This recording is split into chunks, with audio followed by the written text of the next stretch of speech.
ওই সময় নাম ছিল জাতীয় প্রতিবন্ধী সেবা সংস্থা। এটা একটা শাখা চালাইতাম। আমরা যে কোনো নীতিগত একটা সিদ্ধান্ত, কমিটির সিদ্ধান্ত নেই যে আমরা এই সমাজ সেবায়তনে একটা যদি নিবন্ধন বের করতে পারি, আমরা ভালো কিছু কাজ করতে পারবো এবং এই গাজীপুরের প্রতিবন্ধীদের ভাগ্য উন্নয়ন করার জন্য ভালো কাজ করতে পারবো। আমরা এই বলে আমরা আশা একটা সিদ্ধান্ত নেই।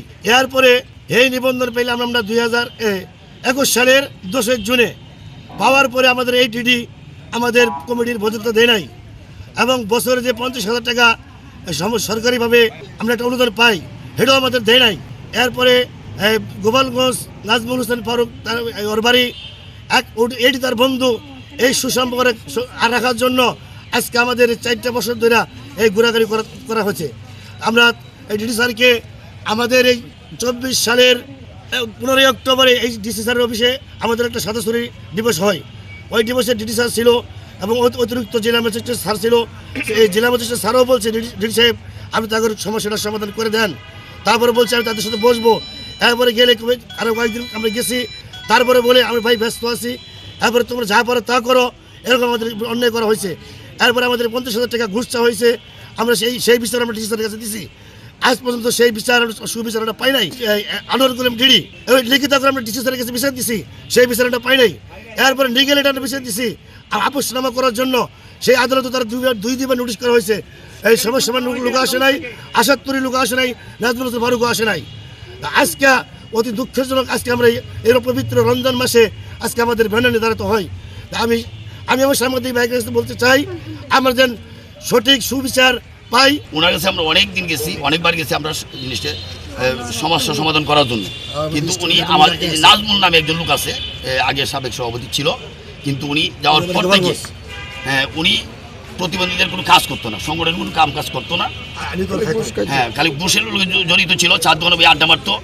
এই নাজমুল হোসেন ফারুক সাহেব ওনাকে পরে সবাই মিলে ওনাকে মানে বহিষ্কার করে, প্রতিবন্ধীরা মিলে বহিষ্কার করে এবং ওনার বিরুদ্ধে আন্দোলন স্লোগান করে আমরা অফিসের সামনে। তারপরে উনি এদিকে চলে যাওয়ার পরে এটা নিয়ে তারা আনোয়ার করিম স্যারের কাছে আমরা কয়েকবার গেলাম। কিন্তু এই যে আনোয়ার করিম স্যারের এডি আছে তফিদুল ইসলাম, এডি ওনার যে বন্ধু নাজমুল হোসেন ফারুক সাহেব, এটা তো আমরা জানতাম না। এরা কলেজ ভার্সিটিতে 100 লোকে পড়াশোনা করছে। তো ওনার কাছে আমরা বারবার গেলাম, কিন্তু ওনার বন্ধু টানছে। আসলে আমরা প্রতিবন্ধী আমরা দিকে টানি নাই। না টানি আশাতুরি নামে একটা সংগঠন আছে, এর দিকে কিছু টাকা পয়সা প্রায় 61,000 টাকা আমাদের ব্যাংকে তারা ঢুকাইয়া দিয়ে তারা ব্যাংক ফ্রিজ করে দিয়েছে। আমরা 33 জন সদস্য, 33 জনের ভিতরে নির্বাচন হবে।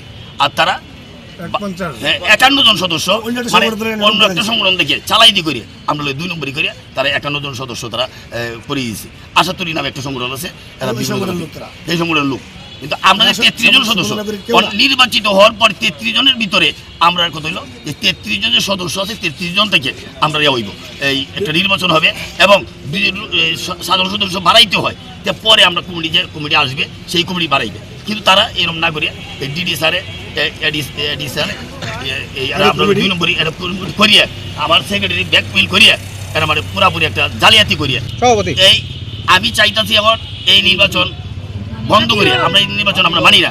আমরা চাইতাছি আমরা যে 33 জন, এই 33 জনের ভিতরে আমরা একটা এই যেভাবে নির্বাচন হয়, আমরা 33 জনের ভিতরে নির্বাচন হওয়ার পরে যে আসবে সে ক্ষমতা বসবে। কিন্তু এই যে 51 জন আমরা মানি না, এটা অন্য সংগঠনের লোক আমরা মানি না।